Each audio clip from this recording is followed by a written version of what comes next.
Hello everyone, কেমন আছেন সবাই? আমি আজকে আপনাদের সাথে একটা মিষ্টি আমের আচারের রেসিপি নিয়ে চলে আসলাম। এটা হচ্ছে কাঁচা আমগুলো কেটে সুন্দর করে ধুয়ে আমি চিনি, ভিনেগার, পরিমাণ মতো লবণ আর একটু বিট লবণ দিয়ে 2 ঘন্টার জন্য ঢেকে রেখে দিয়েছিলাম।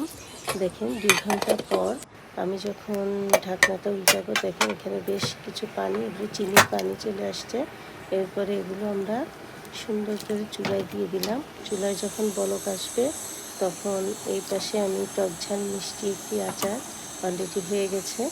তো আজকে যেটা আমি আপনাদের সাথে শেয়ার করছি, এটা হচ্ছে সম্পূর্ণ একটি মিষ্টি বার্নিশ আচার। তো বলক আসার পরে এখানে আমি একটা আমার নিজের রেডি করা মশলা দিয়ে দিলাম আর একটু শুকনো মরিচের গুঁড়ো অ্যাড করেছি। তো নেড়ে চেড়ে দেওয়ার পর চিনিটা যখন একদম শুকিয়ে আসবে তখন দেখবেন একটা খুব সুন্দর একটা কালার আসবে। দেখেন খুবই সুন্দর একটা কালার এটা। তো আচারটা আমার রেডি হয়ে গেছে। ভালো লাগলে আপনারাও করার চেষ্টা করবেন। আর আমার ভিডিওটি ভালো লাগলে অবশ্যই লাইক, কমেন্টস এবং শেয়ার করে দেবেন। Thanks for watching. Bye bye.